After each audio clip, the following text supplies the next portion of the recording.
대표님, 네. 요즘 주식 투자하는 직장인들이 많아진 것 같습니다. 예. 그런데 직장인들이 주식 투자할 때 네. 유의해야 될 점이 많다고 제가 들었습니다. 제가 20년 동안 넘게 투자 교육 활동을 해왔는데 투자의 원칙을 지켜야 된다고 외치고 다녔는데 재작년, 작년 이후에 동학개미 투자 붐이 일었잖아요. 그때 주식 투자 시작했던 분들이 최근에 이제 주가가 많이 떨어지면서 당황해하고 있는 걸 보니까 지난 48년 동안 제가 이 업계에 일하면서 붐이 일었을 때 많은 분들이 샀다가 떨어지니까 실망해서 팔고 나가고 손해보고 한 분들이 많았거든요. 똑같은 현상이 반복되는 게 아닌가 그런 생각이 들고 어떻게 보면은 20년 넘게 이렇게 투자교육 활동을 해왔는데 참 바뀐 건 별로 없구나 그런 생각이 들어서 좀 자괴감마저 들더라고요. 48년 동안 경험해 보시니까 네. 우리나라 투자자들이 예. 어떤 실패를 반복하고 있다는 건지 예. 그걸 묻고 싶고요. 그다음에 사례를 들어서 설명해 주시면 더욱 좋을 것 같습니다. 네. 그러니까 대부분의 경우가 뭐냐면 투자 붐일 때는 장밋빛 전망들을 다 내고 그때 투자자분들이 주식 안 사면 큰일 나는 것처럼 모여들거든요. 그러다가 이제 좀 떨어지면 이게 아니구나 하고 그냥 가버리는데 요번에도 마찬가지인데요. 뭐냐면 한 3년 동안의 이 주가의 변동 상황을 보니까요. 2020년 3월 코로나 사태 발생하고 직후에 주가가 1,400대까지 절반 이상 떨어졌잖아요, 그때. 떨어졌다가 그게 다시 이제 회복을 해서 그 다음에 2021년 7월에 3,300대까지 상승을 했단 말이죠. 그러고 나서 최근에 2,600에서 2,700 정도 주가 지수가 와 있더라고요.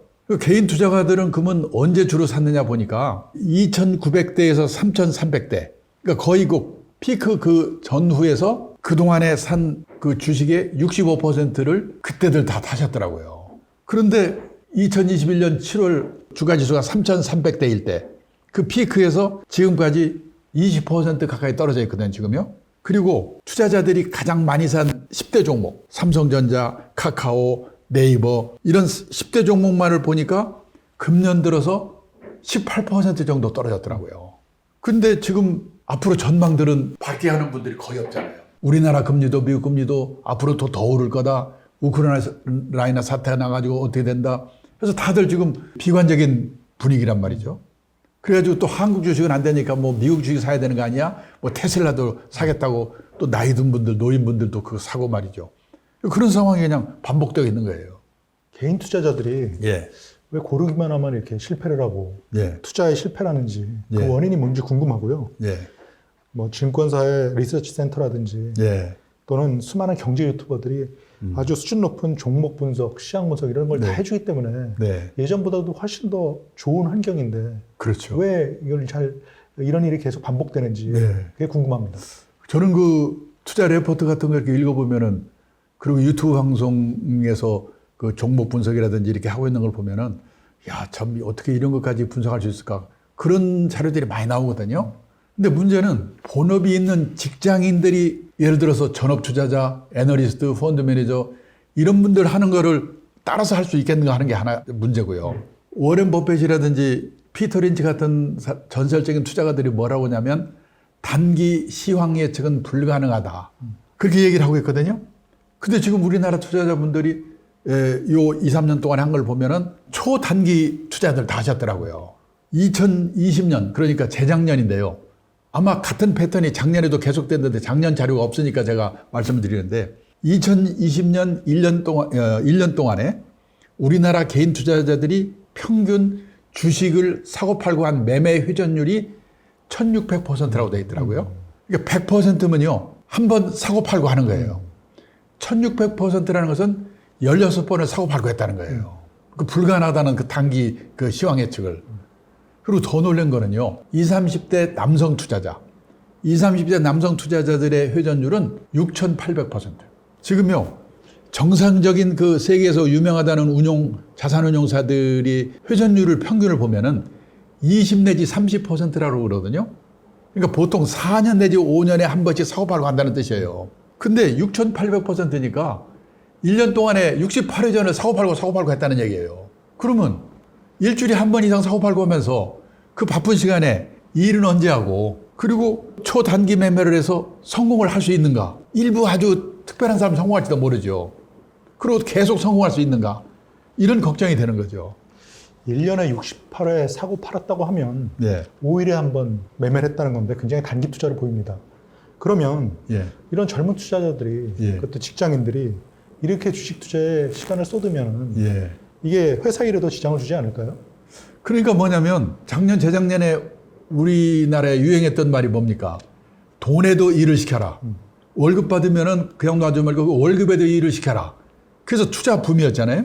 근데 저는 돈에도 일을 시키는 건 좋은데 더 중요한 거는 직장인들이 회사에서 하는 일은요. 다른 것보다도 중요한 금융자산이거든요. 우리가 회사에서 일을 해가지고 월급 받죠? 보너스 받죠?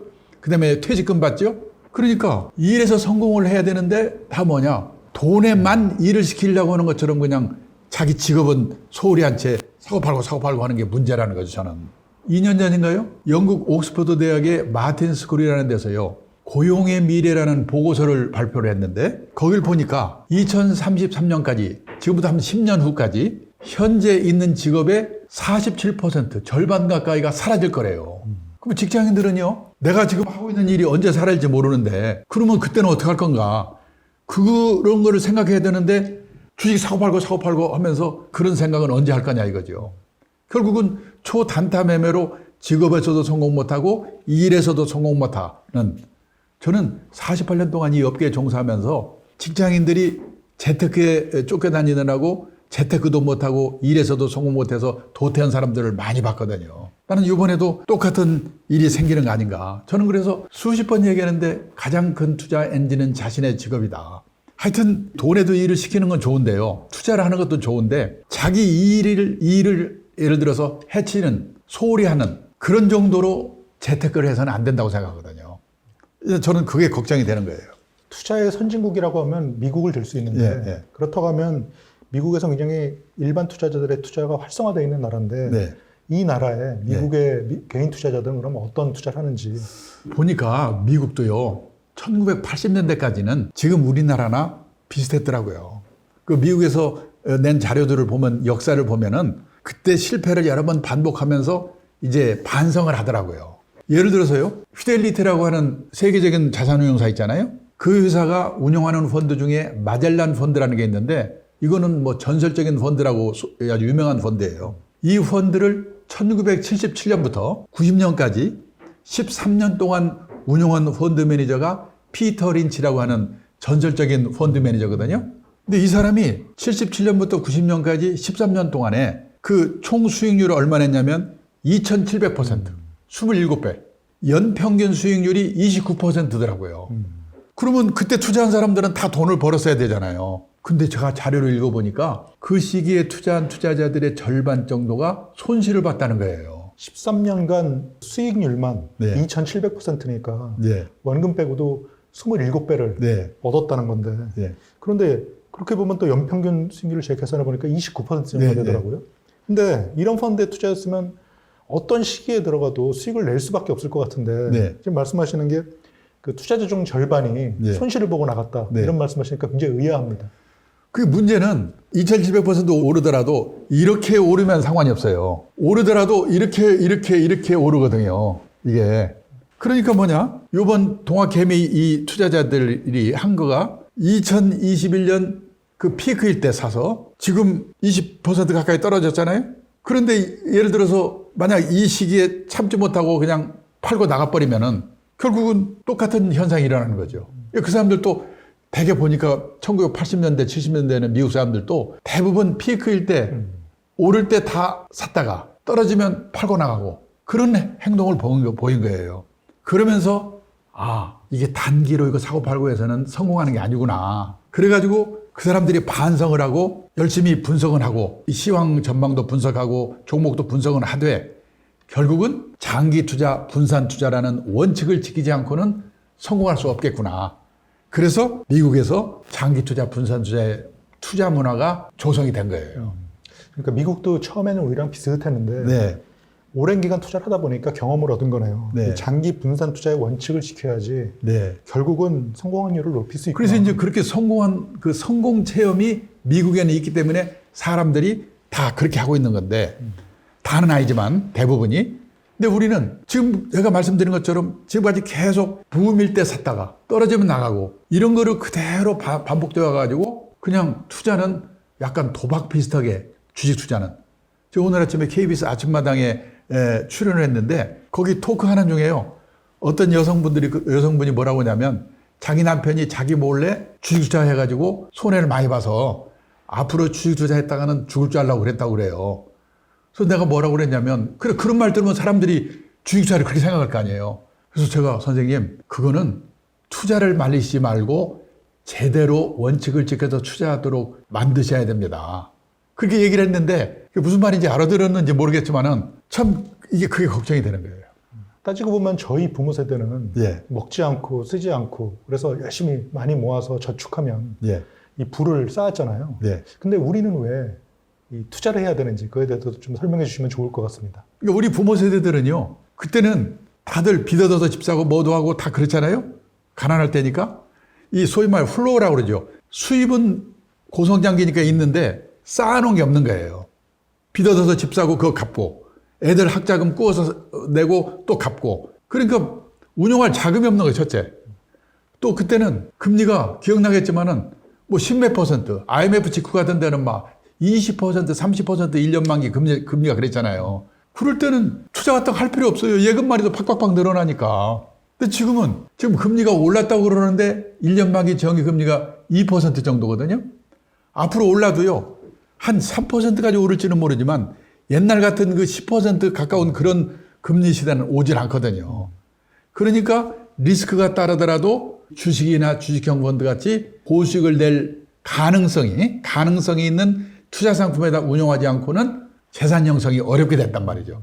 그래서 투자를 해야 되는 거예요. 근데 문제는 그 리스크라고 하는 것에 대해서 이해를 하고 방어할 공부를 해야 되는데 그 리스크가 바로 시장 리스크, 마켓 리스크와 개별 종목 리스크거든요. 이 리스크를 어떻게 방어해야 되는가에 대해서는 예측을 잘하면 방어된다고 생각했는데 아까 말했죠? 수없이 단기 예측은 불가능하다. 장기 분산 투자의 원칙을 지켜야 된다. 그걸 또 제가 다시 한번 반복해서 말씀을 드리는 거예요. 그렇다고 하면 시장 리스크라고 하는 게 무엇이고 예. 우리가 투자할 때 시장 리스크는 어떻게 방어를 해야 되는지 그것도 예. 말씀해 주십시오. 그러니까 시장 리스크라고 하는 거는요. 예를 들어서 내가 아무리 좋은 우량 주식을 갖고 있더라도 그 재작년에 코로나 사태 직후의 폭락 또는 미국 같은 데 9.11 테러 사태 이후의 폭락 이런 사태를 예측할 수가 없잖아요. 또 그 급락 사태가 언제 끝날지 모르잖아요. 그러니까 뭐냐 그때는 내가 갖고 있는 주식이 아주 우량 주식이라면 이 비상사태를 만났는데 이 국면이 지나가기만 하면 다시 오를 거라는 믿음이 있기 때문에 그때가 지나갈 때까지를 기다릴 수밖에 없다. 그래서 장기 투자를 하라는 거예요. 그러니까 빚어져서 투자하면 안 되고 딴 데 쓸 돈 가지고 하면 안 되고 그럼 어떤 분은 그러거든요. 예를 들어서 불량 주식 사가지고 6개월 되니까 생각지 않게 안 오르거든요. 오히려 떨어지거든요. 그러면 그때부터 타이에 의해서 장기 투자로 들어갑니다. 그래서 2년, 3년, 5년 갖고 있었는데 장기 투자했는데 안 오른다고 그러는데 방송용어로 적합한지 모르겠지만 소위 말하는 똥주, 불량 주식 갖고 있으면 그건 뭐 100년을 기다려도 안 오르고 그건 장기 투자가 아니거든요. 그러니까 우량 주식인데 가능성이 있는데 비상사태를 만나서 이렇게 떨어져 있고 오르지 않을 때 기다리는 것이 장기 투자다. 근데 그렇게 생각하고 샀는데 다시 분석해 보니까 아니다 싶으면 사고 나서 6개월 후에 팔더라도 그건 장기 투자의 원칙에 반하는 게 아니에요. 우량 주식인데 비상사태를 만나서 떨어지고 있으면은 그때까지 기다리겠다. 그게 장기 투자예요. 근데 제가 어디 가서 장기 투자하라 그 얘기만 하면 막 짜증을 내거든요. 바빠 죽겠는데 뭘 오릅니까 떨어집니까 그 얘기 하세요. 그건 모른다니까요. 그러니까 우량 주식을 골라서 예. 가지고 있으면 예. 시황에 관계없이 언젠가는 예. 결국은 가격이 오를 것이다. 이런 네. 믿음으로 투자한다는 건데요. 네. 그러면 시장 리스크는 장기 투자로 방어할 수 있다는 말씀이고요. 예. 개별 종목 리스크는 그럼 어떤 것이고 예. 어떻게 방어할 수 있는지 그거에 대해서도 말씀해 주십시오. 그러면 개별 종목 리스크는요. 아무리 시장이 오르더라도 불량 주식 갖고 있으면 그건 안 오르거든요. 그렇기 때문에 우량 종목을 고르는 노력을 해야 되는 거예요. 그래서 이제 요즘 리서치 센터 같은 데서 자료들 많이 내고 있잖아요. 그래서 그 자료를 이용해 가지고 또는 기업 분석도 하고 산업 분석도 하고 그 전문가의 도움을 받고 그 종목을 골라야 되는데 신이 아닌 이상 100% 우량 종목 고르라는 보장이 없거든요. 그래서 10종목, 20종목에 분산 투자를 해야 된다. 그래서 이렇게 펀드 투자가 좋은 이유가 뭐냐면 그렇게 분산이 돼 있으니까. 그런데요, 분산 투자는 3가지 방법이 있는데 첫째가 그 순수한 종목 분산 투자. 이건 뭐냐면 석유 주식하고 항공 주식을 예를 들어서 같이 산다. 그러면요, 석유 값이 오르면은 운항 비용이 오르니까 항공 주식은 떨어지죠. 근데 석유주는 오르거든요. 그런 식으로 보완을 하기 위해서 이렇게 10종목, 20종목 종목 분산하는 게 있고, 그 다음에 주식이나 주식형 펀드처럼 리스크가 큰 공격적인 상품과 단기 채권형 펀드라든지 CMA, MMF 같이 좀 안정적인 상품, 투자 상품이지만 그거를 자기 형편에 맞게 이렇게 분산을 시키는데 나이 많은 분은 공격적인 부분은 약간만 하고 안정적인 부분은 좀 많이 비율을 갖게 하고 또 젊은 분들은 투자할 기한이 많이 남았기 때문에 공격적인 주식이나 주식형 펀드 비중은 높이고 안정적인 부분은 좀 낮추고 이런 식의 뭐냐면 리스크 크기별 분산이 있어요. 그리고 이제 돈이 하나도 없는 분이 목돈을 만들어 갈 때 이번 달에도 50만 원, 다음 달에도 50만 원 이 적립식 투자 이거를 시간 분산 투자라고 하거든요. 그러니까 분산 투자에는 종목 분산, 리스크 크기별 분산, 시간 분산이 있다. 이 방법을 이용하는데 장기 분산 투자라고 하는 게 말은 쉽지만 막상 실행을 하는 데는 어려운 거예요. 미국에서도 이 문화가 정착되는 데는 시간이 걸렸고 성공 체험한 사람들이 많이 있기 때문에 정착이 될 수가 있었는데 우리나라는 아직도 이 성공 체험을 가진 분들이 많지가 않아요.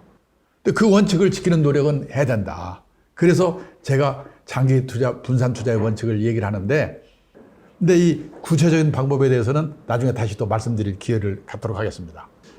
앞으로 개인 투자자들이 많이 성공할 수 있었으면 좋겠고요. 네. 오늘 말씀 감사드리겠습니다. 네, 감사합니다.